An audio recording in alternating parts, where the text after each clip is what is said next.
Se suele decir mucho aquello de mira al horizonte, levanta la vista, divisa lo que está por venir.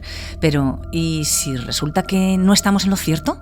Si lo que realmente debemos hacer para entender nuestro mundo es bajar la mirada. Hoy, en este capítulo, posamos la mirada en el suelo.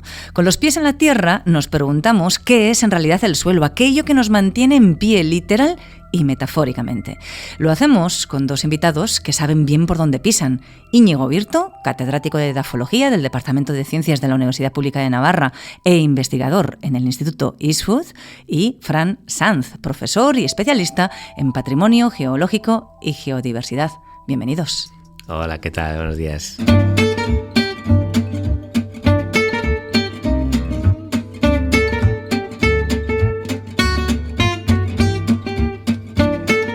Ciencia al Punto, el podcast de divulgación científica de la Universidad Pública de Navarra. Disfruta de la ciencia. Edafología, una palabra que suena a ciencia profunda, pero que muy poca gente conoce. ¿Qué es? Bueno, pues la edafología es una rama de la ciencia y en particular es el término que utilizamos en castellano para definir la ciencia del suelo, ¿no? Es la parte de las ciencias de la Tierra, se puede decir, que estudia el suelo, que es la capa superficial de la Tierra, de las tierras emergidas, y todo lo que está relacionado con él, su formación, los procesos que existen dentro de él, físicos, químicos, biológicos, la diversidad de seres vivos que pueda albergar. Y esto es la edafología, que oficialmente decimos que nació pues a finales del siglo XIX, principios del XX, un poco de corrientes derivadas del avance de la geología, de la química, de la botánica y también de la agronomía. ¿Viene de Dafos? Viene de Dafos, que es el término griego para designar el suelo sobre el que crecen las plantas, y logos, que es pues el estudio de este elemento del medio natural. Una ciencia nueva, muy reciente, pero es curioso porque estudia la capa más superficial de la Tierra, la epidermis. Sí, es lo que llamamos nosotros la epidermis también, porque realmente si uno considera el espesor que puede tener el suelo, incluso en los suelos más profundos del mundo, que pueden tener varios metros, comparado con el radio del planeta, pues es una capa finísima, ¿no? Y sin embargo es ahí donde reside el motor, por decir así, de la vida de los ecosistemas terrestres, ¿no? Porque todos los ecosistemas terrestres se nutren básicamente de tres cosas, que son el aire, del que las plantas sacan el CO2 para hacer la fotosíntesis, el agua, por supuesto, y también los elementos que pone a disposición de las plantas y de las cadenas tróficas el suelo, ¿no? Los elementos nutritivos que están en el suelo. Y además que el suelo es el medio a través del cual, por ejemplo, las plantas toman el agua, mayoritariamente. Así que siendo un elemento esencial para cualquier ecosistema terrestre y por supuesto para los nuestros, ¿no? Los que nosotros creamos, como los sistemas agrícolas, etcétera, pues no ha recibido tanta atención como otros elementos. Bueno, hoy le vamos a dar el protagonismo que merece. ¿En qué centráis vuestra investigación en la Universidad Pública de Navarra? Bueno, a ver, en la Universidad Pública de Navarra realmente hay bastante investigación en temas relacionados con el suelo desde hace mucho tiempo. Nosotros en nuestro grupo de investigación, que es el Grupo de Evaluación y Gestión Sostenible de Suelos, pues tenemos proyectos de investigación en diferentes ámbitos, ¿no? Muchos de ellos han sido de evaluación agronómica, porque estamos en una escuela que tiene estudios de ingeniería agronómica, pues de propiedades interesantes para la agricultura, pero también tenemos estudios, por ejemplo, más de procesos fundamentales, ciclos biogeoquímicos. Por ejemplo, nos interesa mucho ahora el ciclo del carbono, y cómo se expresa en el suelo, ¿no? Tanto en el carbono orgánico como inorgánico, cómo esto interactúa con otros minerales, con la agricultura. También tenemos proyectos, hacemos investigación sobre otros servicios que nos presta el suelo, por ejemplo, la regulación del clima. ¿No? Hemos participado en un proyecto que ha durado 8 años, que ha participado muchos organismos de investigación en Navarra, que es el proyecto NADAPTA, justamente de adaptación al cambio climático, porque ahí también el suelo tiene un papel. También tenemos ahora, por ejemplo, un proyecto de colaboración transfronteriza con las regiones de Francia y las regiones del sur de los Pirineos para justamente conocer mejor los suelos de los Pirineos, caracterizarlos, entender qué servicios nos prestan, intentar divulgarlos también a los usuarios de la montaña, y esto es lo que hacemos en nuestro grupo. Luego también hay otros grupos en la universidad que, como el suelo pues tiene un interés evidente para la agricultura, pues se dedican a estudiarlo en otros ámbitos, ¿no? Más igual aplicados, ¿no? Pues la erosión, la mecanización, el uso forestal, el uso para la producción animal. Hay bastantes grupos que hacen investigaciones alrededor de este tema. Fran, en tu caso, tu especialidad es la geología, la geomorfología, la geodiversidad y en concreto de esta tierra, de Navarra. Eso es. ¿Por qué tiene algo de especial esta tierra? ¿Por qué merece tu atención y también la nuestra? Yo que estoy investigando desde hace un tiempo el patrimonio geológico de Navarra, debo decir que estamos en una comunidad privilegiada, porque nos encontramos con rocas, por ejemplo, para que el público pueda disfrutar de ello, rocas muy diversas, tanto en su naturaleza, rocas calizas, rocas de tipo silicio, rocas volcánicas, rocas plutónicas, rocas metamórficas como los mármoles, las cuarcitas. Tenemos un abanico de rocas increíble distribuidas por toda Navarra.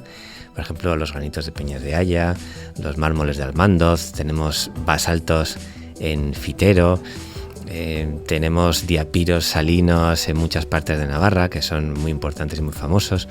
Es decir, que ya solamente hablando de rocas, en cuanto a su naturaleza, tenemos una diversidad enorme. También tenemos rocas antiquísimas que tienen casi o más de 450 millones de años. Esto, en una comunidad tan pequeña como la nuestra, encontrar un registro geológico tan extenso, eso es extraordinario, extraordinario. Y eso solamente es el principio, porque a eso hay que añadirle un contraste orográfico enorme, con cimas de casi 2.500 metros, no llegamos a eso, pero casi. Es decir, con contrastes de altura muy importantes que hacen que nuestros agentes geológicos, las aguas principalmente, erosionen y tallen las foces de Navarra, por ejemplo, que son muy importantes para nosotros, pues debido a ese efecto erosivo de las aguas que descienden de las montañas. Y todo eso además está condicionado además por un clima. Esta orografía condiciona un clima. Tenemos hasta 7 climas diferentes en Navarra. 7 has dicho. 7. Tenemos climas alpinos en la parte, digamos, en las cimas más altas de nuestro Pirineo navarro. Tenemos un clima oceánico en la parte más cercana hacia el mar, climas mediterráneos en nuestra franja más intermedia, incluso esteparios secos en la parte más de la ribera, en la parte más hacia el sur.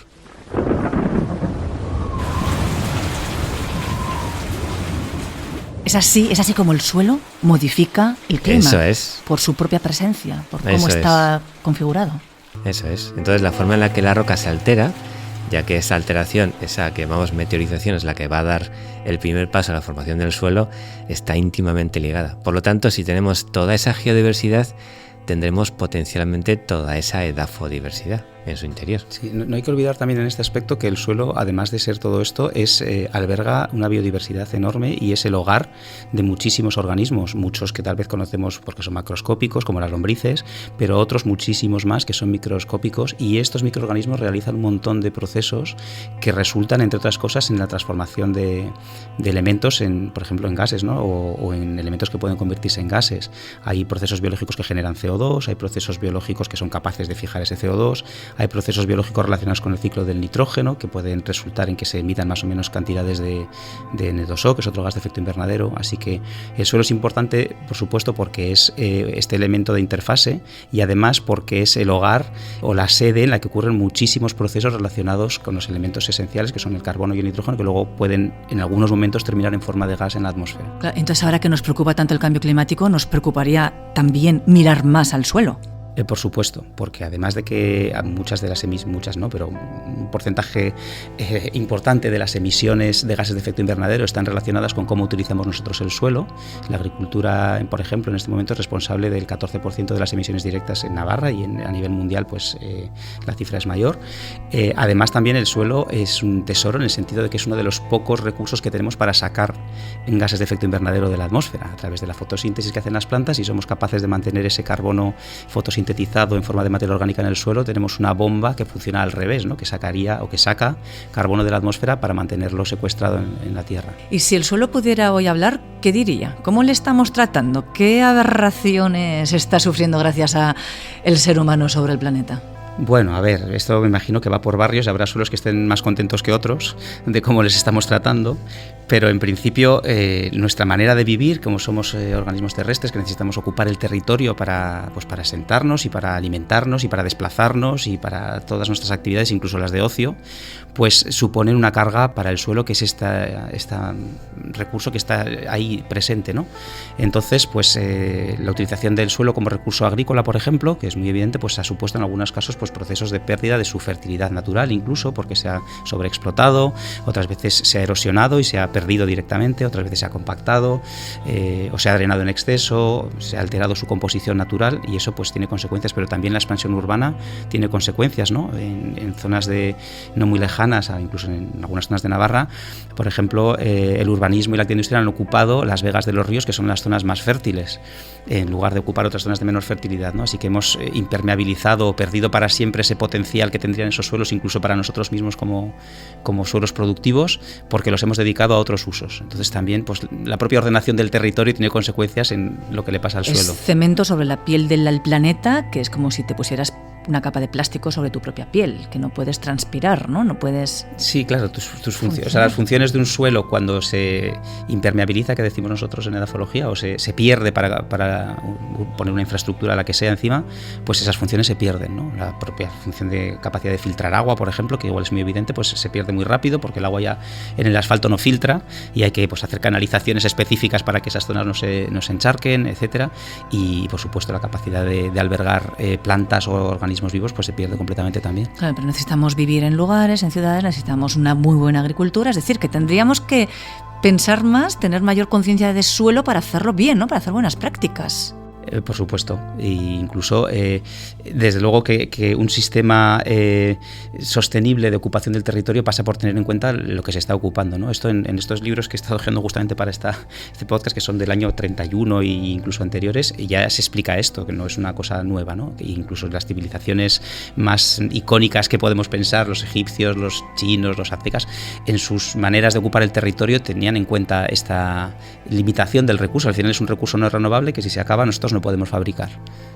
No hay fábricas de suelo. Eso es, yo creo que por supuesto el suelo y el agua son nuestros principales recursos y yo creo que por eso hemos decidido enfocar este proyecto de divulgación científica, al que además debemos agradecer a la Unidad de Cultura Científica de la Universidad Pública de Navarra, porque es precisamente lo que queremos poner de relieve, la importancia de estos recursos naturales que son imprescindibles y que la única manera para poder cuidarlos y protegerlos es darlos a conocer y saber qué es el suelo, saber que existe el suelo y que es tremendamente importante.